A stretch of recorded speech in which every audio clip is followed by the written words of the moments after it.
Tangent is opposite over adjacent. So opposite is 3, adjacent is 4. Do you remember doing these from geometry? It's been a long time. Now we're just going to do the reciprocals, okay? Cosecant is the reciprocal of sine. Well, you literally just flip it over. You've done the hard work, right? Secant's the reciprocal of cosine, so it's 5 over 4. Cotangent is just going to be 4 over 3. Can we handle that? Nothing too bad, right? This is just basic geometry skills all pulled into one.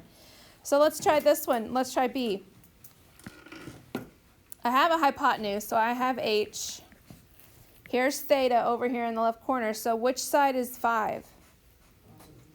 Opposite. So I need the adjacent side. So how are we going to find that? Pythagorean theorem, right? But this time I don't know what A is. I'm just going to call that missing side A. Plus 5 squared equals 12 squared. So let's figure this out. So 12 squared is 144. If I move that over, minus 25. What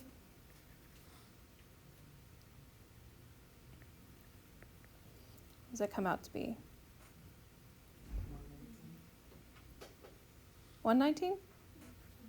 Is that right? Oh, that's not very pretty, is it? 119. Okay, that's gross. But A squared is 119. That just means our adjacent side is the square root of 119. Don't make it a decimal. Leave it like that. This is just good practice on rationalizing, and we'll get to that. All right? So now we have our three sides. So sine is opposite over hypotenuse. So opposite is 5, hypotenuse is 12.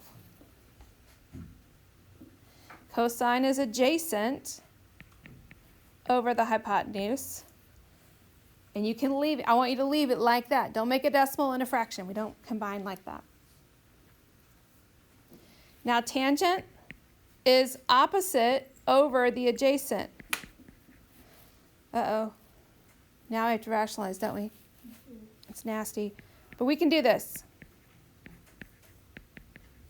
So my answer is going to be 5 square roots of 119 over 119.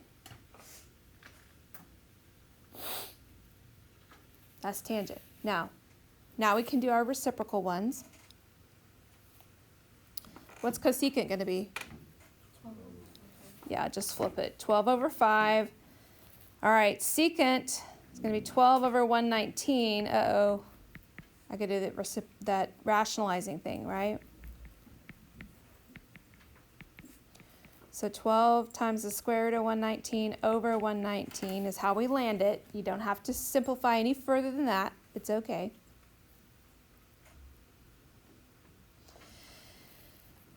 Cotangent, we've got to take the reciprocal of tangent. Now here's a little trick of the trade. When you come across one that you've already done all this rationalizing business on, you need to flip it. My recommendation is go to the version before you flipped it. Or before you rationalized it. I said that wrong.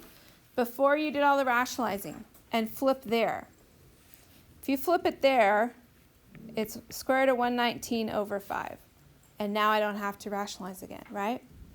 So what would have happened if I had forgotten that? It's okay. If you've forgotten that and you went from here and you did 119 over 5 times the square root of 119, here's how it would have worked out. 119 times the square root of 119 over 5 times 119. See how it ends up being the same thing? It saves you some steps. If you can remember that. And the more you do this, you'll pick up on these tricks, okay? So it saves you steps, but you can get there the long way too. All right? Questions so far? No?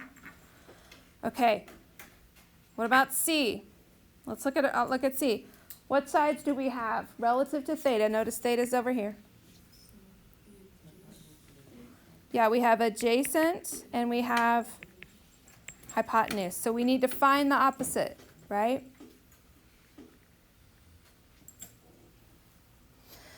So to find my opposite side, I'm going to do 10 squared plus b squared equals 15 squared. you can definitely use your calculator here. So that's going to be b squared equals 15 squared is 225 minus 100, right? 10 squared is 100. 125. Okay. Now this does reduce. Don't hate me. It does reduce. B squared. So when I take the square root, I've got to think about this. 125 is 25 times what? 5. Is one of those a perfect square? 5. So this will reduce to 5 square roots of 5. So I'm going to do some radical business here. Okay? So that means my opposite side is 5 square roots of 5. And that's the way I want to use it in the problem. Don't leave it as the square root of 125. You will always simplify. Okie doke. So let's do sine. What is the sine? Opposite over hypotenuse. So 5 square roots of 5 over 15. Oh, can I reduce this? Yeah. Yes. Should I? Absolutely. So this becomes 5 square root of 5 over 3.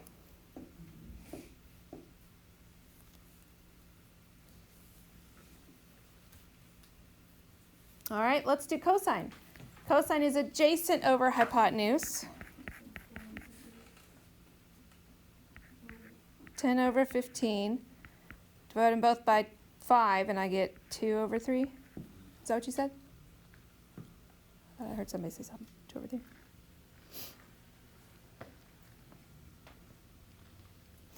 Tangents, opposite over adjacent. Opposite is 5 square roots of 5 over 10. That'll reduce to the square root of 5 over 2. So far, so good?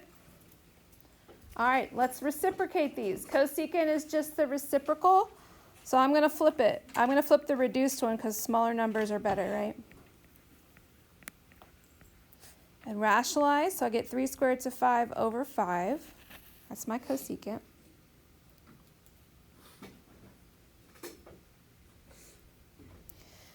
Secant's easy, right? We got whole numbers, so it's just 3 over 2. So it might be good to start boxing our answers because we got some extra work in here. Cotangent, if I flip it, flip my tangent, now I got to rationalize. 2 square roots of 5 over 5. There's my cotangent.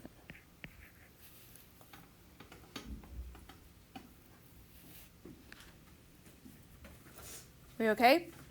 See how this is working? Do you need me to do some more of these? No. No? Bored out of your mind? Yes. Okay. So I might start tomorrow with this just to kind of warm us up, and then we can move on to the calculator part of it. That's just how to enter in your calculators some of this stuff when it's not given to you just like this. But for right now, this is 5.28. This is what you're going to be asked to do. All right? But it's just Pythagorean theorem, right? Reducing radicals, and then knowing your trig functions, right? 6 trig functions. Guess what? Those are on your charts. Do you see them on your charts? If you look at your yellow chart, on the left-hand column, do you see them? It literally says sine is opposite over hypotenuse. It's all there for you, right? Use those charts to get those in your brains. Alrighty?